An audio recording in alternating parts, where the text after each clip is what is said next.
Well, hello and welcome. I'm going to record the Septuagint, that's the Greek Old Testament version of Genesis, but I thought I would actually begin just by way of comparison by looking at the Hebrew of the first probably about 8 verses. I'm just going to do the first 5 initially, and then I'll compare that with the Greek, the Septuagint. So if you are a Grekist who's interested only in the Greek, well, perhaps you can move fast forward to when I get to the Septuagint part. I will, after the first 8 verses, I will only be recording the Greek, but I thought it's an interesting exercise just to have a look at the Hebrew and see how it compares with the Greek translation. For those who have some Hebrew, many of you probably will know more Hebrew than I do, which is not difficult, but so you might find this interesting here to go through. So it begins Bereshith. So it's this b is an inseparable preposition. It means in. It's got a range of meanings. Always translated in the Septuagint by n. Reshith here is connected with the word rosh, meaning a head. So at the beginning of something, we use the word head also in English in similar sense. We talk about a headmaster and a head teacher and a head of a firm and so on. It means the sort of foremost person, and this is the foremost period of time, really. So Bereshith, at the beginning. Now there's no "the" in the there's no definite article in the Hebrew, and when we get to the Septuagint, we'll see it just becomes NRK. There's no article there. Barach is just the usual verb to create, sometimes said to create out of nothing, but it just means to make or to create. Interestingly, there was a old translation that was done by a guy called Aquila in 2nd century AD. He retranslated all of what he had before him as the Hebrew text of the Old Testament. He retranslated it into Greek very, very literally. And when he does this one here, he actually translates this into Greek as en kephalio, at the head of, maintaining the original roots in here. For Barach, the Septuagint, as we'll see, uses poio, and Aquila uses katisdo, to found. A very strange translation of Aquila. Anyway, so at the beginning, or at beginning, literally, created, and then here's our word for God, Elohim, and as you'll know, this is a plural, and I'll leave the commentators to explain why it's plural, but it's generally just translated as God with a capital G. There are 2 main words for God. There are quite a few, in fact, in the Old Testament, but the 2 main words are Elohim, which is always translated as Theos by in the Septuagint, and there's Yahweh, which is almost always translated by Kurios. Now there are exceptions to all these general rules, but the other name for God, which you'll get in Genesis 2, is Elohim. Is Yahweh, which gets translated as Kurios without the article. Eth is a little particle telling you that what comes next is the object of the verb. So you don't translate this. This particular word can also be a preposition with the meaning of with. And again, Aquila, in his crazy translation, actually translates this as sun plus the accusative, heaven's sakes, because he wants to translate every word. Well, you don't translate this. It's just a little particle telling you that what comes next is the object of the verb. Hashamayim is there's the definite article, and shamayim, the heavens, only occurs in the plural. This is a plural form. Then we get a w, that's an and, And then we get the eth, which is that particle again showing you that this what comes next is the object of the verb. Haaretz from eretz, meaning the earth. So the first verse then, at the head or at the beginning, created God, don't translate this, the heavens, and, don't translate this, the earth.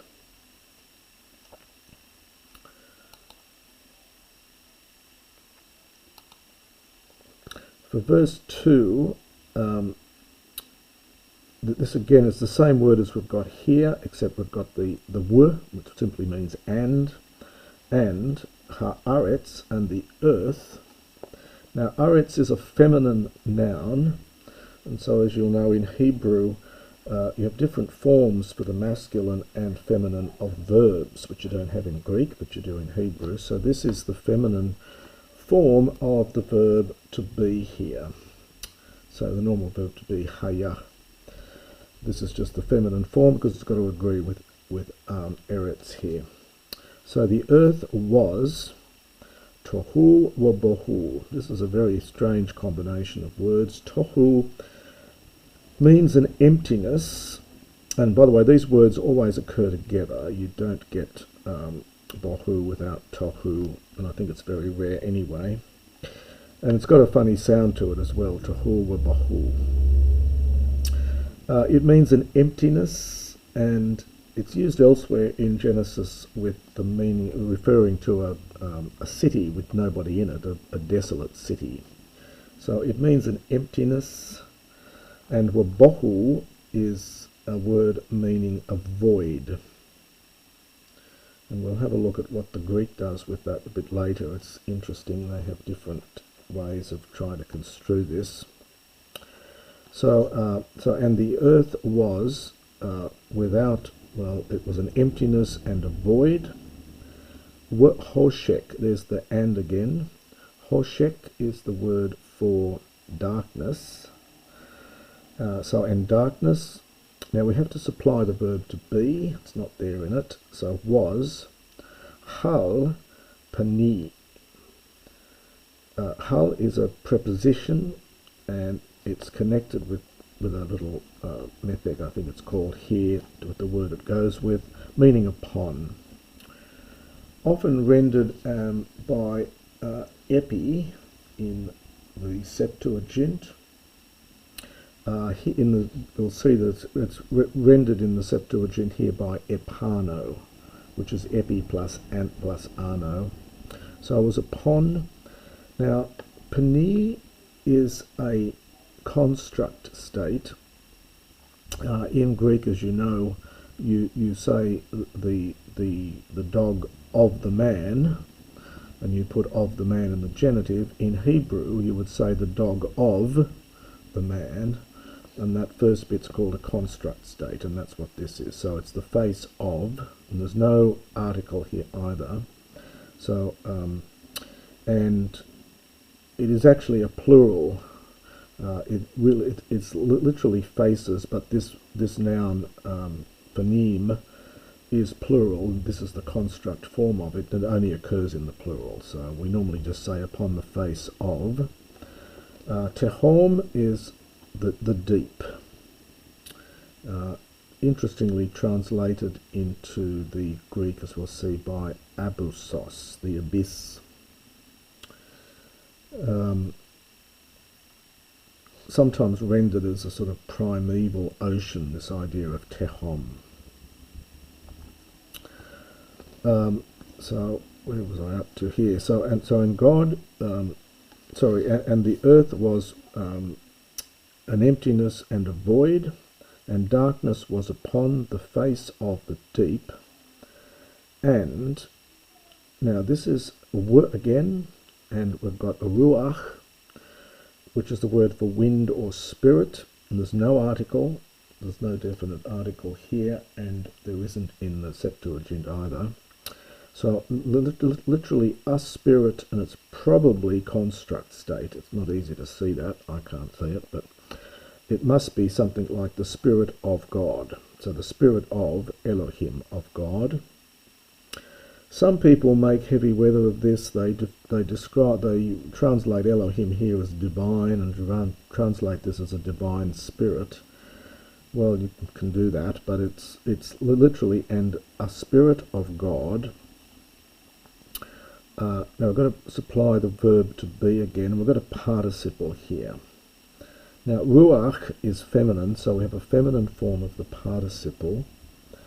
The participle is formed from the root rahaf, which is it's a PL form of the verb. The Kal form means to tremble or shake, and in the PL form, the participle means hovering. So the Spirit of God was hovering, there's that hal again, upon the face of, as we saw before, ha-mayim, the waters, plural. So on the face of the waters. It's actually, in form, apparently this is a dual form, the two waters, but it's probably just plural in meaning, so upon the face of the waters. Face in the sense of perhaps surface of the waters. I'm just looking to see what's in the Septuagint, but we'll come to that later. So on the face of, on the surface of the waters. So verse 3, now this form of the verb is the standard verb to say, amar, and this is called a vav yiktol form. It used to be called, I think, a vav consecutive, but it's a and then we've got the yiktol form of the verb, so it's a special kind of called a vav yiktol form. And God, it's the verb to see, sorry, to say, I should say, what did I say? So Yahweh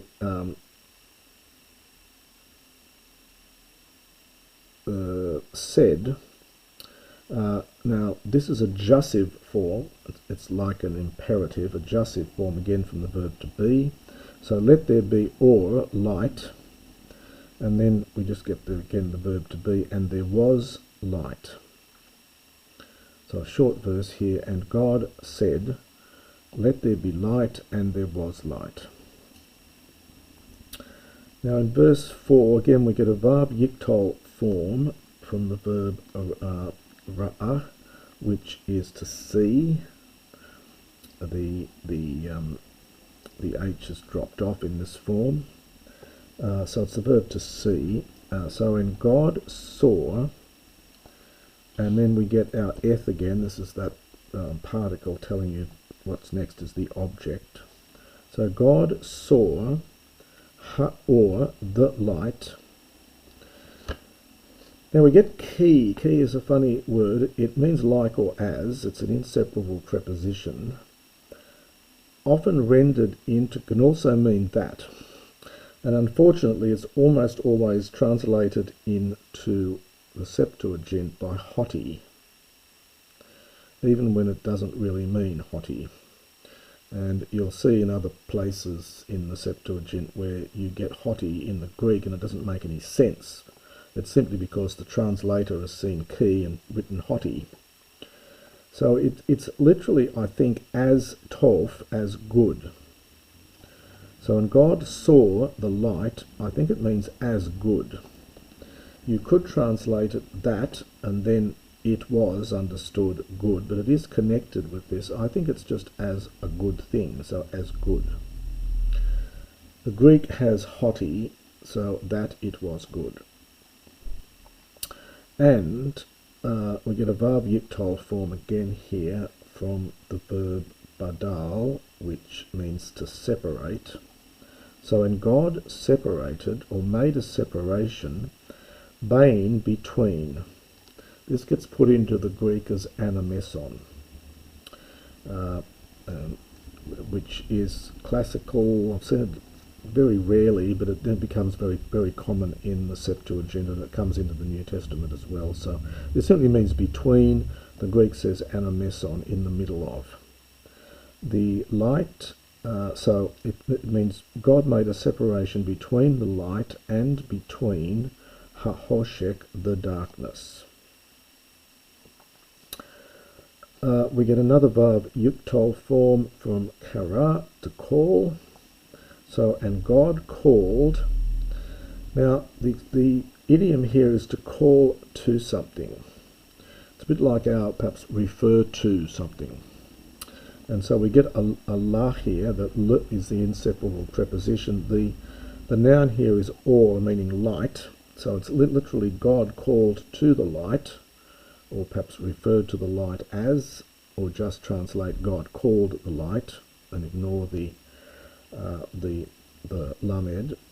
And there is an understood the here, you can tell by the comments here. He called the light day, yom, and the hoshek, and he called the darkness, and the darkness kara he called. So he repeats the same verb we had up here. This was the vav yuktol form. This is just the normal kal form. So he called the night, he called the darkness layla, night, and there was, again from the verb to be with a vav yuktol form, hever, heref, which is the evening, and so there was an evening, and there was a boker, a morning, and then we get yom ehad, so day one, in that order. So that's the first 5 verses of Genesis in the Hebrew. Let me quickly now zip across to the Septuagint version of this, and I'll quickly do through this bit as well. So it begins NRK, again no article, not in the beginning but in beginning, which is copied of course by John, beginning of John's Gospel, NRK and hologos, etc. Epoiesen, made. I mentioned that Aquila uses katisdo, to found, but so in the beginning, and the order follows exactly the Hebrew. Now Greek doesn't have a word to indicate the accusative because it's got its cases, so the eth doesn't get translated. So in beginning created God the heaven and the earth, and the earth was. Now ratos is a word meaning invisible. It's also found in Plato, this word. It's alpha privative plus horao root. So it's quite different. In the Hebrew it meant emptiness. The Greek says invisible. And the tohu wabohu, the bohu meaning void, gets rendered as arkataskuastos, which may be that the translator wasn't really quite sure on this expression, tohu wabohu, which is fairly obscure. He's translated it, the bohu, the void, by arkataskuastos, which means not prepared, and hence perhaps formless, unconstituted, any of those words. And skotos, darkness, and again you've got to supply the verb to be, was, epano for hail, was upon the abusu, the abyss. Now this is something which, this apparently is connected with bathos, and I couldn't quite see how that worked, but alpha privative, it's that which has no bottom, and in the Hebrew, remember, it was tehom, the deep. So we get the word abyss comes into the New Testament as well, the bottomless pit and so on. So darkness was upon the abyss, and again no article, a spirit of God. The participle gets replaced by a finite verb from epiphero in the middle, was being carried. In the Hebrew, remember, it was a participle, was hovering. So was being carried, you get apano again, upon the water. Singular here, plural in the Hebrew. Kai epen hotheos, and God said, let there be light, kai again a tophos, and there was light. And God Aden saw, and saw God, the word order follows the same, verb first and the subject. God saw tophos, the light. Now there's the hoti for key. The Hebrew, I think, has as good. The Greek puts key to hoti, as it almost always does, even when it doesn't make sense. So in the Greek it says, God saw the light that, understand it was, kalon, good. Kalon for toph in the Hebrew. Again, you get the verb first, and God made a separation. There's the bane and a meson, between, to photos, the darkness, and between, sorry, the light, and a meson, and between toskotus, the darkness. This is a third declension neuter noun, toskotos. You get skotia in later Greek, sort of regularizing it, but it's third declension neuter. And God called the light day. And in the Hebrew there was God called to the light. There's nothing in the Greek to mirror the l in the Hebrew. So God called the light day, and again you get the repetition of the verb afterwards. So it's word order followed here. And he called the darkness nukta, night. And there was hespera, an evening, and there was proi, a morning.